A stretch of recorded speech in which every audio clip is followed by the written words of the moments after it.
শেখ হাসিনার আগে একজন গোলাম আজম ছিলেন। বিপদ টের পেয়ে শেখ হাসিনা যেমন ভারতে পালিয়েছেন, গোলাম আজম তেমনি পাকিস্তান পালিয়েছিলেন। শেখ হাসিনার মাধ্যমেই নয়, গোলাম আজমের হাত ধরে রাজনৈতিক নেতাদের বিদেশে পলায়নের শুরুটা হয়। শুধু গোলাম আজম নন, জামায়াত ইসলামীর একঝাঁক নেতা বাংলাদেশ স্বাধীন হওয়ার আগে পরে দেশ ছাড়েন। এর মধ্যে গোলাম আজমের দেশ ছাড়ার ব্যাপারটা সবচেয়ে আলোচিত। ১৯৭১ সালের ২২ নভেম্বর বাংলাদেশ স্বাধীন হওয়ার ঠিক আগে তিনি পালিয়ে পাকিস্তান চলে যান। জামায়াত ইসলামীর পক্ষ থেকে বলা হয়েছিল কেন্দ্রীয় কমিটির সভায় যোগদান করবার জন্য গোলাম আজম লাহোরে গেছেন। কিন্তু বাংলাদেশের অধিকাংশ মানুষ মনে করে ৭১ বছরব্যাপী কর্মকাণ্ডের জন্য আসন্ন বিপদ টের পেয়ে তিনি দেশ ছেড়েছিলেন। মুক্তিযুদ্ধের শুরুর আগে থেকেই বাংলাদেশের তৎকালীন পূর্ব পাকিস্তানের বিরুদ্ধে অবস্থান নিয়েছিল জামায়াত। মানবতা বিরোধী কর্মকাণ্ডের সাথে দলটির জড়িত থাকার বিষয়টি সর্বজন বিদিত। মুক্তিযুদ্ধকালে রাজাকার, আলবদর, আল শামস নামে তারা সশস্ত্র বাহিনীতে সম্পৃক্ত থেকে দখলদার বাহিনীর সাথে হাত মিলিয়ে বাংলাদেশের মুক্তিযুদ্ধের বিরুদ্ধে অবস্থান নিয়েছিল। এছাড়া ৭১-এর ৯ মাস মুক্তি সংগ্রামকে গোলাম আজম তার বিভিন্ন বক্তব্য, ভাষণে বাংলাদেশকে তথাকথিত বাংলাদেশ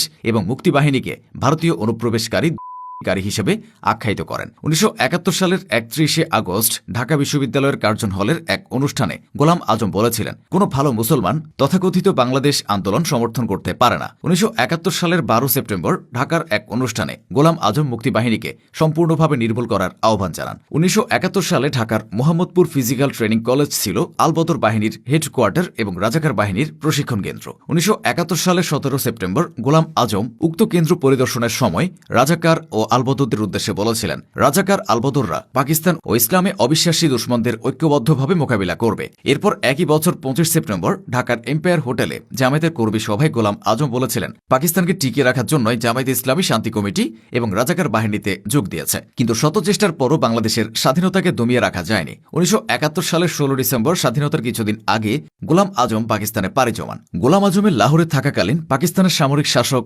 জেনারেল ইয়াহিয়া খান ৩ ডিসেম্বর ভারতের কয়েকটি প্রধান শহরে একযোগে বিমান চালিয়ে বসে। এর ফলে মুক্তিবাহিনীর সাথে ভারতীয় সেনাবাহিনী সরাসরি বাংলাদেশের মুক্তি সংগ্রামে অংশগ্রহণের সিদ্ধান্ত নেয়। লাহোরে বসে গোলাম আজম এটা বুঝতে পারেন যে এখন বাংলাদেশের স্বাধীনতা সময়ের ব্যাপার মাত্র। এই অবস্থায় তিনি তার নেতাকর্মীদের বিপদের মুখে রেখে নিজে পাকিস্তানের নিরাপদে থাকবার সিদ্ধান্ত নেন। ১৬ ডিসেম্বরের পর জামায়াতের অন্য যেসব নেতা ও কর্মী বাংলাদেশ ছেড়ে পালিয়েছিলেন তাদের বেশিরভাগ মিলিত হন লন্ডনে। বাংলাদেশ স্বাধীন হওয়ার পর ১৯৭২ সালের ২৪ জানুয়ারি দালাল আইন পাশ হয় এবং গ্যাজেট বিজ্ঞপ্তির মাধ্যমে দালালদের নাম প্রকাশ করা হয়। এর মধ্যে গোলাম আজমের নাম ছিল ১১ নম্বরে।